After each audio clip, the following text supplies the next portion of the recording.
भजन क्या है? कितने लोग भजन करते हैं? देखो, भजन गाना और भजन करना। मैं क्या पूछ रहा हूं, कितने लोग भजन करते हैं? जय श्री राम। कोई नहीं। अच्छा, तो भजन करते कैसे हैं, ये मैं पूछना चाहता हूं। भजन हमारे एक संत कहा करते थे, भोजन और भजन, भोजन और भजन। भोजन करने का सौभाग्य प्राणी मात्र को है। मनुष्य तो भोजन करता ही है, लेकिन जितने जीव जंतु हैं, छोटे बड़े, अपने लिए सुबह से शाम तक आहार ढूंढ करके कुछ न कुछ खा लेते हैं। तो भोजन करने का सौभाग्य प्राणी मात्र को है, लेकिन भजन करने का सौभाग्य केवल मनुष्यों को है, केवल मनुष्यों को। और मनुष्य भी यदि केवल भोजन करे और भजन न करे, तब क्या कहा जाए? सोच लो, तब क्या कहा जाए? सही है ना? जिसको कहते हैं उदर पोषण और प्रजनन। उदर पोषण और प्रजनन पशु पक्षी भी कर लेते हैं। पेट भर लेना और प्रजनन कर लेना, अपनी प्रजाति, अपने समान एक दूसरे प्राणी को पैदा कर लेना, बस इतना ही है। तो मनुष्य भी जब इतना ही करे, तो मनुष्य होने का क्या अर्थ है? मनुष्य हो करके भजन करना है। अब बात होती है, भजन कैसे करें? भजन है क्या? भजन का एक छोटा रूप बताऊं मैं, बहुत बड़ा रूप नहीं। भजन है बुराइयों से भागना। और छोटा रूप बताऊं तो क्या है? गलतियों को न दोहराना। इसको याद रखना। भजन क्या है? गलतियों को न दोहराना। बस हम सब गलती करते हैं, कुछ भी कारण से भूल हो जाती है, प्रलोभन हो जाता है, भय, कुछ तो कारण होता है। मेरे ख्याल से हम लोग जितने लोग यहाँ बैठे हैं, वो शायद ही कोई हाथ उठाए कि आज जन्म से लेकर आज तक मेरे से कोई गलती नहीं हुई, है ना? अच्छा, तो गलती करते हैं। अच्छा, एक गलती को एक ही बार करते हैं कि कई बार करते हैं? अब समझ लो। मैं एक उदाहरण दूं। एक उदाहरण दूं। जैसे भोजन, भोजन तो रोज करते हैं। कभी कभी भोजन बड़ा स्वादिष्ट हो गया, किसी भंडारे में गए, किसी कार्यक्रम में गए, किसी पार्टी में गए और भोजन मन माफिक, या घर में ही कोई तीज त्योहार व्यवहार कुछ हो गया तो मन माफिक भोजन मिल गया। और आपकी जो जीवन साथी, उसने और अरे और थोड़ा और थोड़ा, अब मेहमानी में जाते हैं तो थोड़ा और लो, थोड़ा और लो। आदमी ऐसे ही लोभी खाने में। गुरुदेव जी कहते थे, जब मैं कभी देखता हूं कि आदमी भोजन के लिए आग्रह कर रहा है तो मैं बहुत डांटता हूं। और साहब कहते भी थे, गुरुदेव जी, आदमी ऐसे ही पेटू बना है, उसको और ठूस लेगा वो।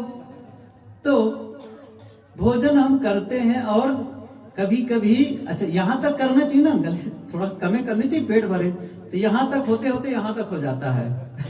गले तक न पानी पीने की जगह बचती है, न सांस लेने की जगह बचती है।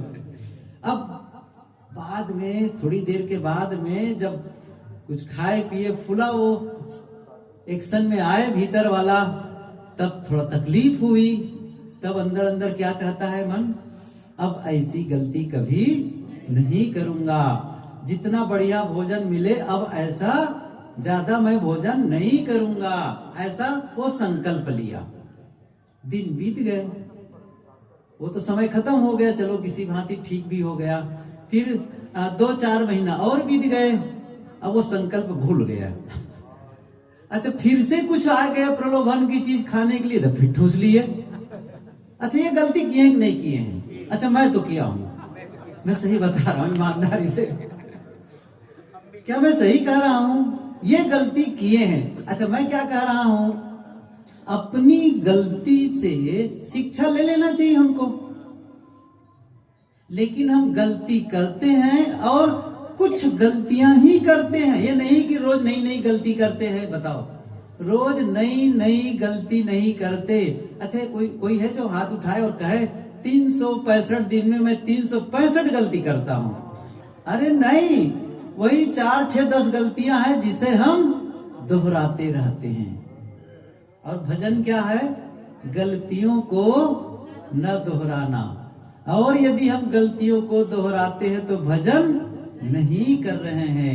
जैसे झुंझलाहट, जैसे भुनभुनाना, जैसे क्रोध करना, कुछ त्रुटि कर देना, कटु बोल देना, बहुत सारी होती है, बहुत कुछ करते हैं। अच्छा, करने के साधन हमारे पास है, हमारी इंद्रियां हैं, हमारे शब्द हैं, और सबसे बड़ी गलती होती है विचारों की, मन की सबसे ज्यादा गलती होती है।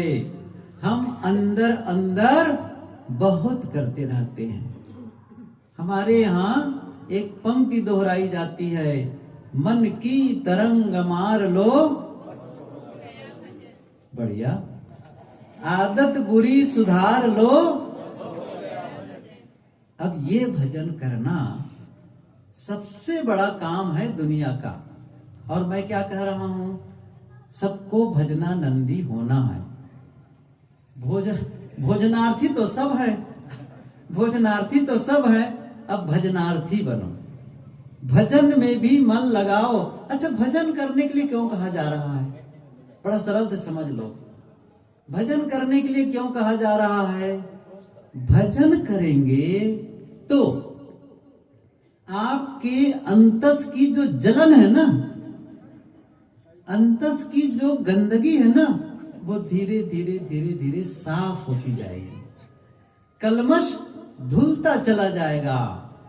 और जितना कलमश धुलेगा उतना ही आप शांति का अनुभव करेंगे। इससे क्या होगा? जितना आप अपनी गलतियों को छोड़ेंगे, दोषों को छोड़ेंगे, उतना ही आपका व्यवहार भी पवित्र होगा। एक संत, उन्होंने बहुत अच्छी ये पंक्ति कही है, जीवन में जितने दुख दिखते वे निज दोषों के कारण हैं, पर जिसमें इतना ज्ञान नहीं वह दोष मिटाना क्या जाने। कितना मार्मिक है, क्या फिर से दोहराता हूं मैं, जीवन में जितने दुख दिखते वह निज दोषों के कारण है, पर दोष नहीं, निज दोषों के कारण है, पर जिसमें इतना ज्ञान नहीं। क्या मान रहा है? वो दूसरे के नाते मैं दुखी हूं। तो जीवन में जितने दुख दिखते वह निज दोषों के कारण है, पर जिसमें इतना ज्ञान नहीं वह दोष मिटाना। दोष रख करके, बुराई रख करके हम कभी भी सुखी नहीं हो सकते हैं। ये ध्यान रखो। आप रास्ते में कांटा फैला दो और आराम का आप रास्ता तय करना चाहो तो नहीं होगा। कांटे का बीज बो दो अपने खेत में तो क्या आएगा? कांटे मिलेंगे, सीधी सी बात है। तो क्या करना है? अपने को रोज देखो, भजन के बारे में बताऊं आपको, ऐसा थोड़ी है कि भजन कभी कभी करना है, कभी कभी नहीं है। मैंने एक दिन कहा था ना, हम लोगों से अपने से भी गलती हो जाती है और हमारे आसपास जो रहते हैं उनसे भी गलती हो जाती है। अपनी गलती का प्रभाव हमको पड़ता है, दूसरों की गलती का भी प्रभाव पड़ता है। मैंने कहा था ना, दूसरों की गलतियों का भी प्रभाव पड़ता है। आपके घर का कोई सदस्य, चाहे वो बेटा हो, बेटी हो, चाहे वो पिता हो, पुत्र हो, भाई हो, सास हो, बहू हो, बहन हो, कोई भी हो सकता है आपको बोलते समय अपमानजनक शब्द बोल दे, आपके सामने कोई ऐसी गलती कर दे।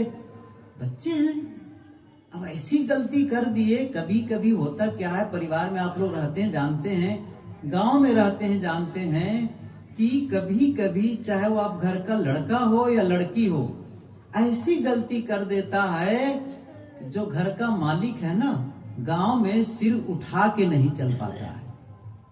ऐसी भी गलती कर देता है। अब क्या करोगे, समझ रहे हो ना। अब वो जो दूसरे की गलती है उससे आप आंदोलित हो रहे हैं, उद्वेगित हो रहे हैं, बेचैन हैं। उस बेचैनी को खत्म कर देना, ये भजन है, ये मैं कह रहा हूं। उसमें आप उस विकट परिस्थिति को भी आप शांति से निपटा सकें। दो चीज बताता हूं मैं, क्या है, कुछ घटनाएं ऐसी घटती हैं इस पूरे यूनिवर्स में, पूरे संसार में, चाहे वो हमारा घर हो, परिवार हो, समाज हो, देश हो या पूरी सृष्टि की बात करो, कुछ घटनाएं ऐसी घटती हैं जिसे हम बदल नहीं सकते। इसको समझो, कुछ घटनाएं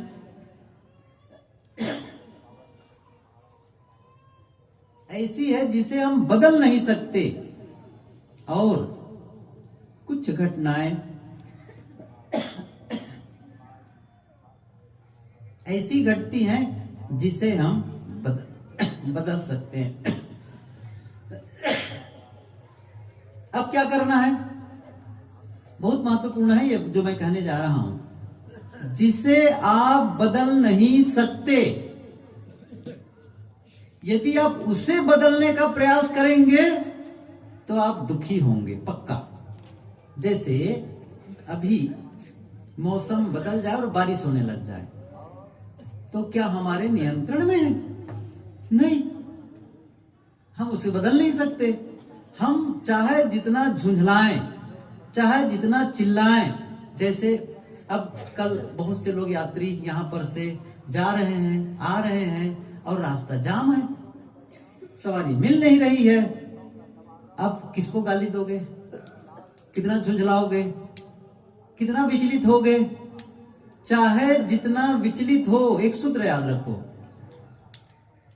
परिस्थितियों से आप विचलित मत हो, क्योंकि आपके विचलित होने से परिस्थिति को फर्क नहीं पड़ता है। आपके कारण परिस्थिति बदलेगी नहीं। आप दुखी होंगे तो रास्ता खाली नहीं हो जाएगा, सवारी नहीं आ जाएगी। तब क्या करना चाहिए? तब एक बड़ा सरल सा काम है, आपको स्वीकार भाव। क्या करना है?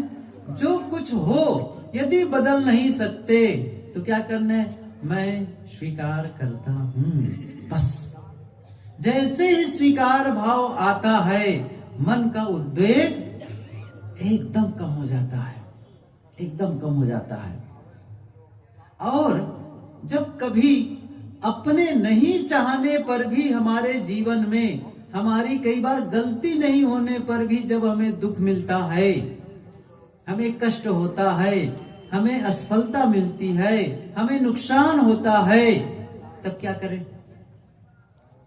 मैं एक उदाहरण दूं, समझ में आएगा। आप मोटरसाइकिल लेकर के, बाइक लेकर के आप कहीं जा रहे हैं, गांव का रास्ता समझो, और रास्ता सड़क है एक, तो सड़क की चौड़ाई वो 8-9 फीट की है, ज्यादा नहीं है। और उस 8-9 फीट की सड़क पर सामने से एक गाड़ी आ रही है बड़ी सी। अब आपने क्या किया, बड़ी गाड़ी आ रही है तो आप अपने बाएं साइड में है, मोटरसाइकिल को पूरी पक्की सड़क को छोड़कर थोड़ा किनारे किनारे चलने लगे ताकि बड़ी गाड़ी क्रॉस हो जाए। अब आप जा रहे हैं, अपने तरफ जा रहे हैं, सावधानी से चला रहे हैं, बड़ी गाड़ी आई।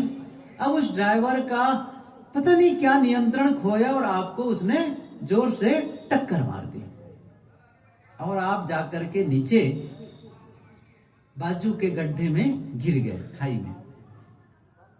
और जब आप होश आया आपका, तो पता चला आप अस्पताल में हैं। डॉक्टर ने कहा 6 महीने बेड रेस्ट है, पैर की हड्डी, टांग की हड्डी टूट गई है। अब आप रिकॉल कर रहे हैं कैसे हुआ। तब आपको ख्याल आया कि मैं तो मोटरसाइकिल से जा रहा था और बिल्कुल सही चल रहा था। अब आप चिल्लाने लगे, कहाँ है वो गाड़ी वाला, उसको बुलाओ, मेरी कोई गलती नहीं है। सही है ना, सचमुच आपकी गलती नहीं है और आप चिल्ला रहे हैं मेरी कोई गलती नहीं है, उनको बुलाओ, उनको मारो, उनको सजा दो। न वो ट्रक वाले वहां खड़ा है, न ट्रक खड़ी है। आपकी झुंझलाहट का क्या मतलब है? कोई फायदा होगा? कोई फायदा नहीं होगा। और आप उद्वेगित हो रहे हैं, परेशान हो रहे हैं। क्या इससे आपकी हड्डी जल्दी जुड़ जाएगी? नहीं।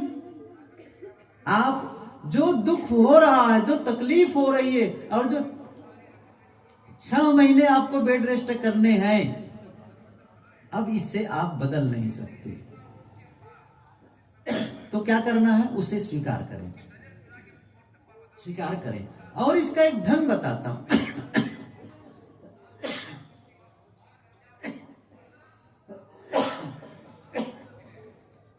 कैसे करना है? आपको लगता है कि इस समय कोई गलती नहीं है, फिर भी आपको कष्ट हो रहा है, तो क्या मानना है? मेरा पुराना हिसाब चुकता हो रहा है, कभी न कभी मेरे से गलती हुई है, किसी न किसी रूप में, उसी का फल मुझे मिल रहा है। ये पंक्ति भी याद करो, वही पथिक जी महाराज की, मिल रहा है वही तुमको, मिल रहा है वही तुमको, जो कि पहले से दिया है, उसी का फल सामने है, शुभाशुभ जैसा किया है। बीज अनुचित कर्म के तुम बो चुके हो, अब न बोना, उठो मानव, आंखें खोलो, सो चुके हो, अब न सोना। कितनी बढ़िया पंक्ति कहते हैं स्वामी जी। कहते हैं कि मिल रहा है वही तुमको, क्या मिला? पैर की हड्डी टूटी, कष्ट हुआ। मिल रहा है वही तुमको, जो कि पहले से दिया है, जिसका बीज आप बोए थे, उसकी फसल आज काट रहे हो। बीज अनुचित कर्म के तुम बो चुके हो, अब न बोना। अब तो सावधान हो जाओ। बस जैसे कोई आदमी आकर के कटु बोले, कोई आदमी आकर के गाली दे, कोई आके अपमान करे, तो क्या मानना है? कभी का हिसाब था। तो क्या होगा? पुराना हिसाब चुकता, खत्म होगा। लेकिन आप उस गाली के बदले गाली देते हैं, तो फिर से नया बीज शुरू हो गया, फिर से नया कर्म आपने शुरू कर दिया। एक और सूत्र में बता रहा हूं, जो कुछ हमें मिलता है वह हमारा भाग्य है, और जो कुछ हम करते हैं वो हमारा कर्म है। सोचो, जो कुछ मिल रहा है वो क्या है? मेरा भाग्य। जो आप करते हैं किसी के साथ, वो आपका कर्म होता है, और जो कर्म करते हो वो मानो बीज बोना है, बीज बोना है। तो आइए प्रश्न को, उसको फिर से याद करते हैं कि आपको क्या कहना है? मेरे कभी न कभी कर्मों का फल मुझे मिला।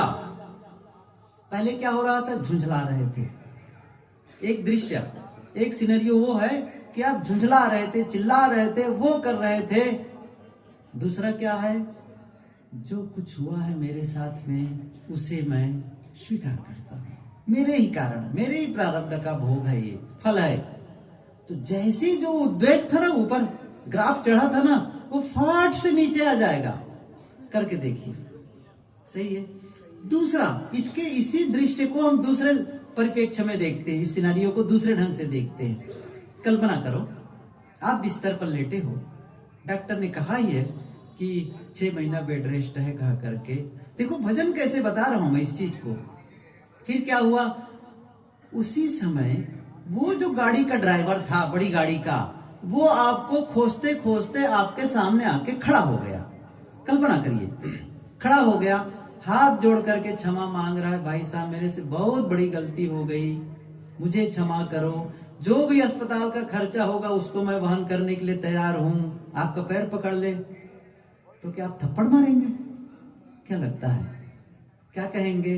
भैया अब जो होना था वो तो हो ही गया।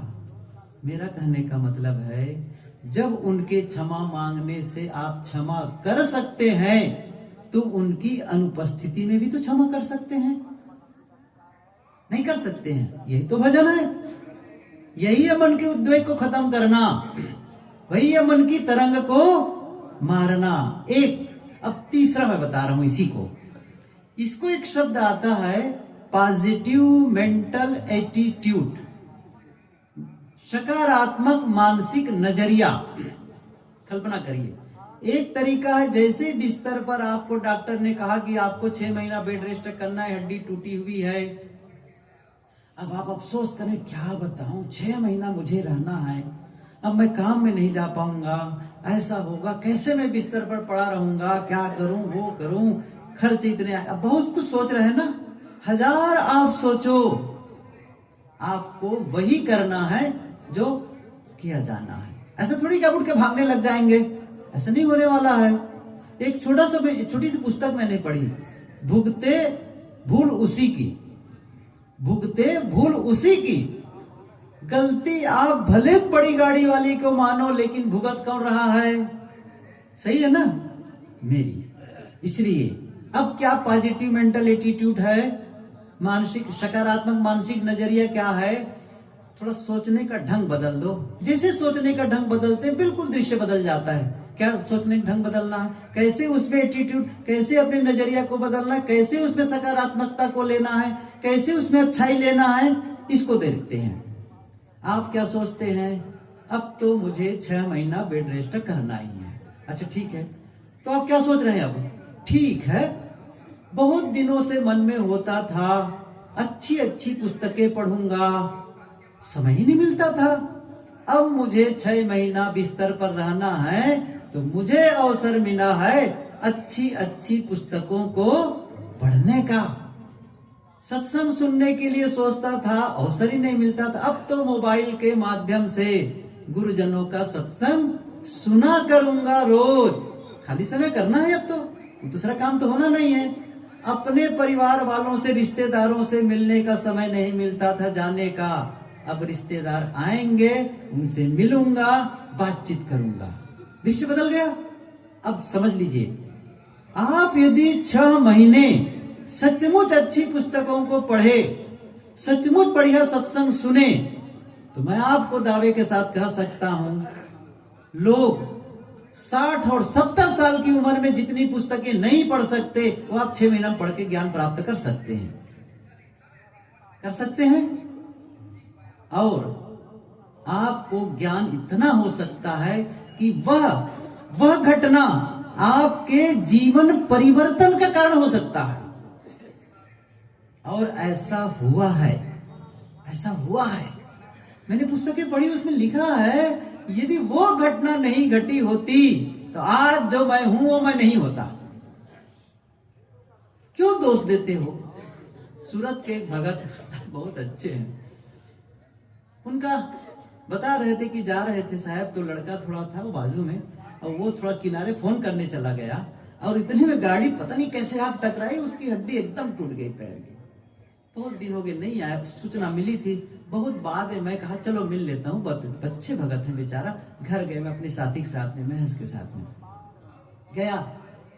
वो गया तो बहुत अचानक गया, तो बड़े साहब आ गए, साहब बहुत परेशान से हो गए, साहब आप आ गए, तो बहुत व्यवस्था किए, बैठाए, और क्या कहे, साहब आपको झूठ बोला था ना, इसकी सजा मिली है। कहाँ झूठ बोले थे? क्या कह रहा है सुने, क्या कहा? आपने एक दिन सत्संग में पूछा था कितने लोग सदग्रंथ पढ़ते हैं, या नहीं, सद अलग से बैठे थे, सदग्रंथ पढ़ते हैं, और मैंने कहा था मैं सदग्रंथ पढ़ता हूं, और मैं पढ़ता नहीं था, मैं पढ़ता नहीं था। वो जो झूठ बोला हूं ना, अब क्या किया, वो जो झूठ का जब पता चला कि मेरे उसके कारण हुआ है, अब अपने सिरहाने में कई पुस्तकें रखे थे, रोज पढ़ता हूं। मैं सच्ची घटना बता रहा हूं, रोज पढ़ता हूं।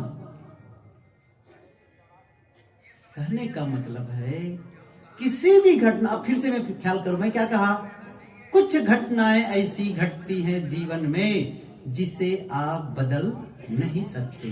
तो क्या करना है? उसे स्वीकार करना है और उसमें से कुछ अच्छा लेने का प्रयास करो। कुछ तो उसमें मुझे फायदा होने वाला है, मेरे साथ जो घटना घटी है उससे कुछ तो सबक लेने वाला हूं। इस ढंग से ऐसा ना हो कि आप दोष देते देते अपना समय बर्बाद करते हैं, शक्ति बर्बाद करते हैं। नहीं, आज तारीख से अपने आप को बदलना है। क्या? मन की तरंग, जितना मन का उद्वेग है शांत। अकेले बैठो, सब रोज अकेले बैठो और साधना के उद्देश्य से। किसके उद्देश्य से? साधना के उद्देश्य से। अभी साधना के समय कोई काम नहीं, कोई वार्ता नहीं, कोई ग्रंथ अध्ययन नहीं, बस चुप। चुप होना कठिन है। अच्छा बताओ, जब मुक्त होना चाहते हो, कल्याण करना चाहते हो, जब मुक्त होगे तो किससे बात करोगे? बताओ, मुक्ति में किससे वार्ता करोगे? अच्छा, कौन सा लड्डू खाओगे? समझ रहे हो ना? कोई नहीं। जब कहते हैं, देखिए गुरुदेव जी की पंक्ति याद करो, जब नित्य रहना चाहते हो तुम अकेले आप ही, तब आज से ही हो अकेले, सब मिटे परिताप ही। साहब क्या कह रहे हैं? जब कल्याण की दशा में हमेशा हमेशा के लिए मुक्त हो जाऊं, ये सारा बंधन शरीर और संसार का, उससे मुक्त हो जाऊं। न शरीर है,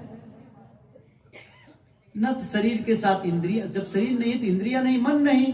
अब वहां वार्ता करने का कोई अवसर नहीं, खाने पीने का कोई अवसर नहीं। ये दशा आप चाहते हैं जीवन मुक्ति में या विदेह मुक्ति में। समझ रहे हैं ना? उस अवस्था, अब उस अवस्था में पहुंचने के लिए अभ्यास कितना किए हैं? मैंने एक दिन कहा था ना, बिना अभ्यास के आप महारत हासिल नहीं कर सकते।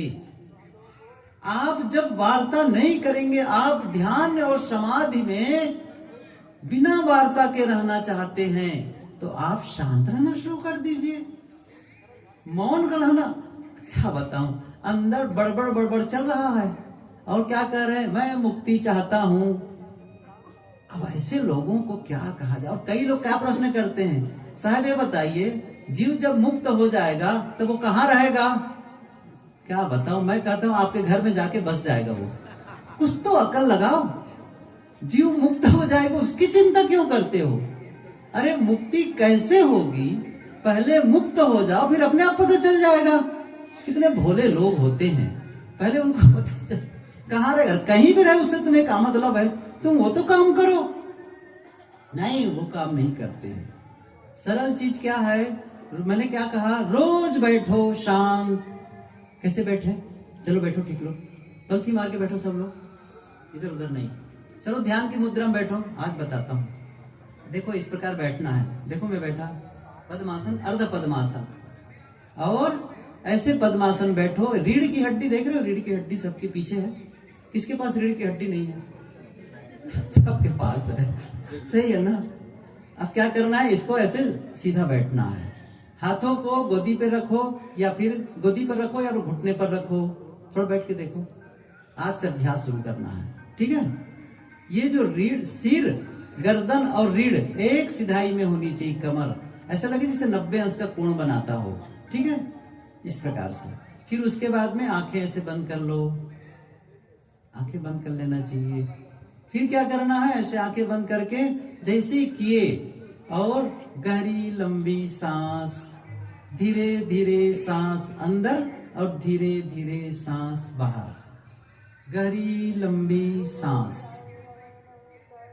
इस प्रकार से आप 3-4 बार 5 बार कर लेने पर बड़ा रिलैक्स महसूस करेंगे। शरीर के किसी भी अंग में तनाव न हो, एकदम रिलैक्स। सीधा बैठना है, लेकिन शरीर से कह दो, प्रत्येक अंग से कह दो, एकदम रिलैक्स, बिल्कुल शिथिल, शांत और शांत, बिल्कुल ढीला ढीला ढीला। पैर के अंगूठे से आप देखना शुरू करें प्रत्येक अंग को शिथिल करते जाएं, एकदम ढीला और ढीला, एकदम पूरा शरीर रिलैक्स, एकदम शांत। और भाव बना करके रखना है भीतर से, मैं कुछ नहीं चाहता, मैं कुछ नहीं चाहता। ये समय मेरा कुछ नहीं चाहने की है। न मुझे देखना है, न सुनना है, खाना है, न पीना है, मिलना है, न जुलना है, आना है, न जाना है, कुछ नहीं चाहता, शांत। न मुझे परमात्मा चाहिए, न मुझे मोक्ष चाहिए, कुछ नहीं चाहिए, बिल्कुल निष्काम अवस्था, शांत।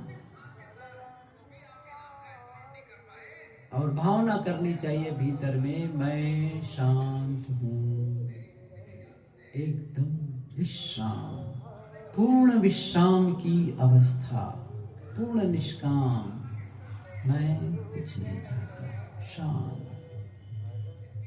ये जो रोज महसूस करें आप इस चीज को, यदि आप 15 मिनट, आधा घंटा भी निष्काम अवस्था में हो जाते हैं, मैं कुछ नहीं चाहता, पूर्ण निष्काम, कुछ नहीं, अंदर से आवाज आती हो, आएगी कभी कभी। देखो बच्चे का टिफिन बनाना है, वहां जाना है, ये काम है, तो क्या समझे, आधे घंटे के बाद अमुक को फोन करना है, अंदर से आवाज दो, आधे घंटे के बाद, इस समय कुछ नहीं चाहता, पूर्ण विश्राम, एकदम पूरा रिलैक्स। ये काम रोज करना है। आंखें खोल सकते हैं, ये मैंने बताया क्या करना है। फिर स्वीकार भाव ये करो, और एक चीज और ध्यान रखना अंदर में, मैं यह कर सकता हूं, पूर्ण विश्वास। ये मत सोचना कि मेरे से नहीं हो पाएगा। क्यों नहीं हो पाएगा, आप भी तो मनुष्य हैं। मैंने एक दिन कहा था, जिस योग्यता को लेकर के बुद्ध और महावीर आए थे, कबीर और नानक आए थे, उन्हीं सारी योग्यताओं को लेकर के आप आए इस दुनिया में। हमारी समस्या क्या है, उन्होंने अपनी योग्यता का इस्तेमाल किया और हम लोग अपनी योग्यता का उपयोग ही नहीं करते हैं। बस जिस दिन आपको योग्यता का इस्तेमाल करना शुरू कर दोगे, उस दिन आपको लाभ मिलना शुरू हो जाएगा। करो उपयोग। क्या हम लोग शांत नहीं बैठ सकते हैं? क्यों नहीं बैठ सकते? बिना बोले नहीं रह सकते हैं? ये बड़बड़। कई बार तो मैं अपने ही कैंप के उधर, टेंट के उधर कुछ लोग रहते हैं, आते जाते रहते, मैं नहीं जानता हूँ कौन है, लेकिन रात में भी कहीं उठना हो जाता है तो पता नहीं बातें करते रहते हैं। चाहे वो 4 बजे उठो, 3 बजे उठो, बातें करते रहते हैं। सुबह क्यों चुप नहीं रह सकते हैं? बताओ क्या? अच्छा, कौन सी बातें? फालतू की बातें। ये नहीं कि कोई काम की बातें, फालतू की बातें बड़बड़ाते रहते हैं। सुबह उठते ही कोई वार्ता न करो, संकल्प लो, कम से कम घंटा भर 2 घंटा कोई किसी से वार्ता। घर वालों को बता दो, मैं सुबह 5 बजे या 4 बजे उठूंगा, 7 बजे तक मैं कुछ भी नहीं बोलूंगा। बहुत ही जरूरी हो, बहुत नुकसान वाली कोई बात हो जाए तो बोल लो, समझ रहे ना? बोल सकते हो लेकिन बातचीत नहीं करना है, फालतू की बातें। आदत बना लो, मौन रहने की आदत बनाओ, कम बोलने की आदत बनाओ, और कटु का तो त्याग करना ही चाहिए। अब बताओ, आप भगत हैं, सज्जन हैं, अच्छे लोग हैं, लेकिन आपके मुंह से कटु शब्द निकले, गाली के शब्द निकले, शर्म नहीं लगती है? मैं सीधी सी बात कहता हूं, और चुल्लू भर पानी में डूब मरना चाहिए। आप शब्दों को नहीं संभाल पा रहे हैं। इतने अच्छे भगत होकर के भी साहब ने क्या कहा है, घट घट में वह साईं बसतु है, कटुक वचन मत बोल रे। साहब की पंक्ति तो याद करो, और याद तो सबको है। ऐसी वाणी बोलिए मन का आपा खोए, औरन को शीतल करे आपू शीतल। ये सब भजन है। मैंने क्या कहा, आदत बुरी सुधार लो। अब आप क्या कर रहे हैं, ढोल मृदंग ले लिए, राम राम राम राम राम राम, सतनाम सतनाम सतनाम, रटे जा रहे हो, चिल्लाए चले जा रहे हो, कान फोड़ू आवाज, दूसरे की नींद खराब कर रहे हो। अरे बैठो शांत और मौन, बस आवाज आती है बाहर से किसी की, चेष्टा न करो सुनने की। अच्छा फिर भी आ गई, जैसे पक्षी बोल दिया, किसी ने गाड़ी स्टार्ट कर दी, किसी ने बर्तन गिरा दी, बच्चा चिल्ला दिया, कुत्ता भौंक दिया, स्वीकार, बस स्वीकार भाव, उसको विरोधी मत मानो, विरोधी मत मानो। और उस समय शांत, मैं कुछ नहीं हूं, मैं ये सब नहीं हूं, सबको अस्वीकार। जैसे मैं न माँ हूं न पिता हूं, कोई नहीं, माँ बेटा पिता पुत्र भाई साधु गृहस्थ डॉक्टर वकील इंजीनियर कुछ नहीं, बस ये सब देह के संबंध में है। सबके अपने आप को अलग कर दो और शांत भजन तो करो। न मौन रहना का अभ्यास कर पाते हैं, धीरे बोलने का अभ्यास नहीं कर पाते, बस तो कौन सा भजन, कौन सा जीवन को आप संवार रहे हैं। मैंने कहा था ना, आपको क्या करना है, ऐसे छीनी हथौड़ी ले करके जो खुरदुरे अंश है, देखो मूर्तिकार कितनी मेहनत करते हैं। माइकल एंजेलो का नाम किसने सुना है? कितनी बार मैं एक कहानी बताएं, उदाहरण बताएं, सच्ची घटना है। माइकल एंजेलो, डेविड की मूर्ति, अभी भी गूगल सर्च करो दिखेगा उसमें। मैं जब पढ़ा तो देखा ऐसे गजब की मूर्ति उसने बनाई। जब उस मूर्ति का उसी पत्थर को ढूंढने के लिए कितने 2 साल तक तो पत्थर ढूंढते रहे वो माइकल एंजेलो। डेविड की मूर्ति, फ्लोरेंस की बात है ये, इटली की। अभी भी वो मूर्ति खड़ी है, मैं ऐसा नहीं कर रहा हूं। वो 1500 की बात, घटना है, कितने 100 साल हो गए, कितने 100 करीब, हाँ 900 साल हो गए। सोचो इतने 100 साल पहले की बात है वो, और वो घटना गजब है। वो कहते हैं जब उस मूर्ति का अनावरण हुआ, प्रसिद्धि पहले हो गई थी, तो हजारों लोग उस चौराहे पर खड़े थे, और जैसे उसके कपड़े को हटाया गया, कई महिलाएं चीख पड़ी, बेहोश होके गिर गईं। इतनी सुंदर मूर्ति है, सर्च कर लेना, मैं कोई आपको कहानी नहीं सुना रहा हूं। उन्होंने क्या कहा, उनसे जब पूछा गया इतनी सुंदर मूर्ति आपने कैसे बनाई, उसने क्या कहा, उस पत्थर में मैं डेविड की मूर्ति को उस पत्थर में उसी दिन देख लिया था, उसी दिन कि कैसे दिखेगा, और उसने 2 साल तक उसे क्या किया, 2 साल तक के उसमें केवल आकृति बनाई, और 2 साल छीनी हथौड़ी करोगर केवल उसमें रगड़ाई की, घास कागज को लेकर, रेगमल लेकर के 2 साल तक घिसा। गजब है 2 साल। हम लोग कितना घिसते हैं भीतर को, कितनी सफाई करते हैं, एक दिन भी बैठना कठिन। आशा क्या कर रहे हैं, बस मेरी तो मुक्ति होने वाली है। कबीर साहब जी बहुत बढ़िया कहते हैं, लोगों के बारे में बताया है। एक आदमी था, वो छोटा मोटा दान कर देता था, तो साहब ने बहुत अच्छी बात कही, और चोरी बहुत करता था।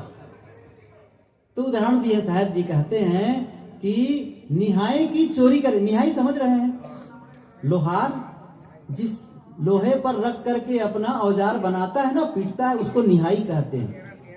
आयरन करो, चलो जो भी नाम लो, निहाई की चोरी करे, और करे सुई का दान, और ऊपर चढ़ के देखता केतिक दूर विमान।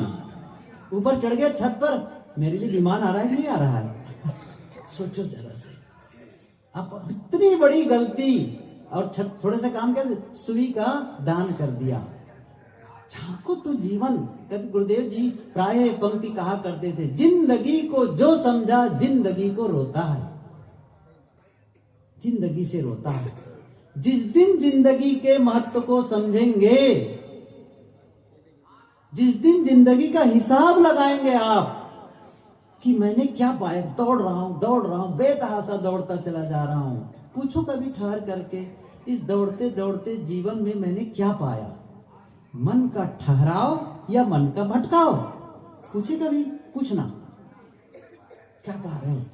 दौड़ ही तो रहे हो, ये मिल जाए, वो मिल जाए, वो मिल जाए, ये हो जाए, वो हो जाए।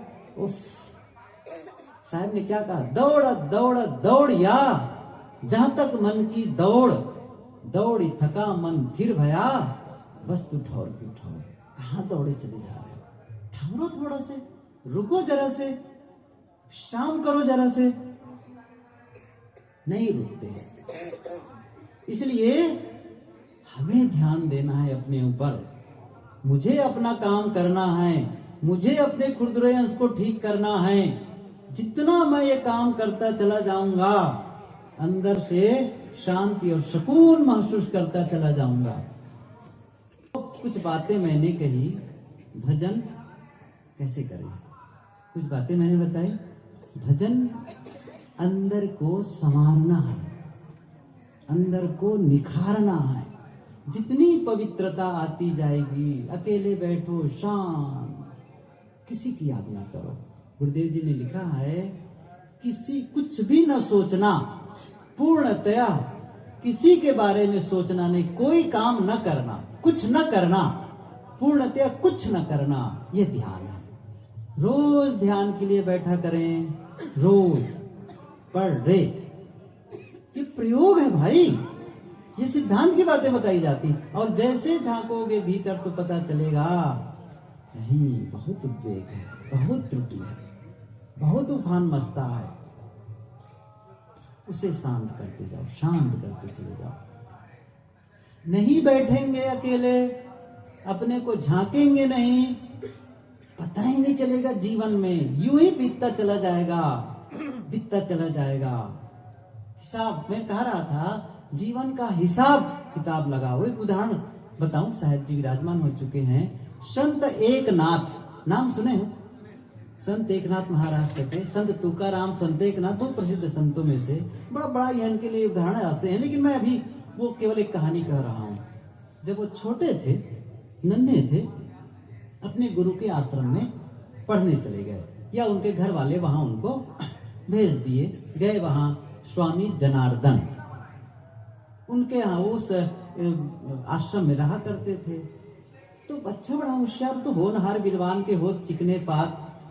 तो फिर गुरुजी ने काम दे दिया, बेटा तुम एक रजिस्टर है, पैसा है, तो उसमें से तो कोई आश्रम का काम लगता है तो पैसा ले जाते हैं, पैसा वापस करते हैं, कुछ होता है तो हिसाब लिख दिया करो।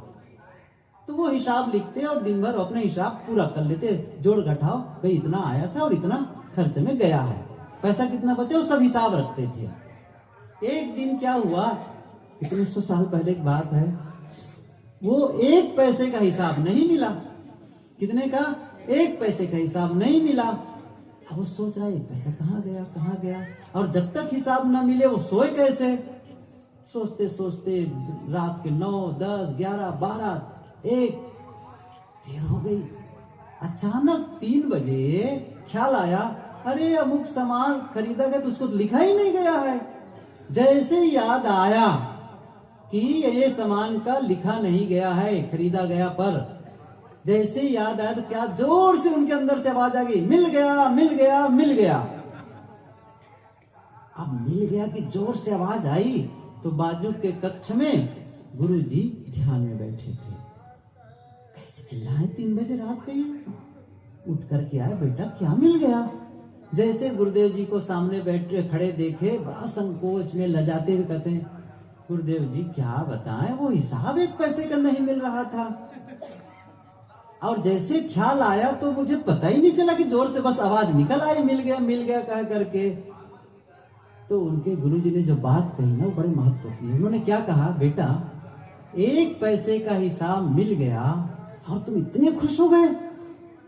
जिस दिन तुम्हें अपने जीवन का हिसाब मिल जाएगा ना, उस दिन जीवन का आनंद देखना। आप तो हिसाब लगाओ जरा से, मैं कितना शांत रहता हूँ, कितना उद्वेगित रहता हूँ, कितना दौड़े चले जा रहा हूँ हाय तौबा में, कितने मन में तूफान उठते हैं, कितने मेरे मन में गलत विचार उठते हैं, कैसे शब्द मेरे चयन होते हैं। हिसाब किताब करो। थोड़े साहब की पंक्ति याद करो, 2 दिन की जिंदगी में मत दाग तू लगाना, चलना संभल संभल के माया नगर गई है। यहाँ फिसल कर गिर जाने में क्या विस्मय करना है, जहां वासना की सरिता का निश्वासर बहना है। मोक्ष शिखर के हे और ही सावधान हो चलना, मोहक मन माया के मद में पढ़कर नहीं विचलना। ये गुरुदेव जी की पंक्तियां हैं, मेरा निवेदन है पढ़ें। हृदय के गीत, भजनावली और भी बहुत सारे ग्रंथ है। कल साहब जी बताए थे कि कल्याण पथ एक पुस्तक तो लेकर के पढ़ो, आद्योपांत, जीवन बदल जाएगा। लेकिन हम लोग कसम खा लिए हैं जीवन नहीं बदलेंगे तो आपको आनंद का भी अनुभव नहीं होगा, शांति का अनुभव नहीं होगा। यदि हम चाहते हैं जीवन सुखमय और शांति में बीते, उससे महसूस करें, तो फिर अपने को संकल्प लेकर के बदलना होगा, भजन करना होगा।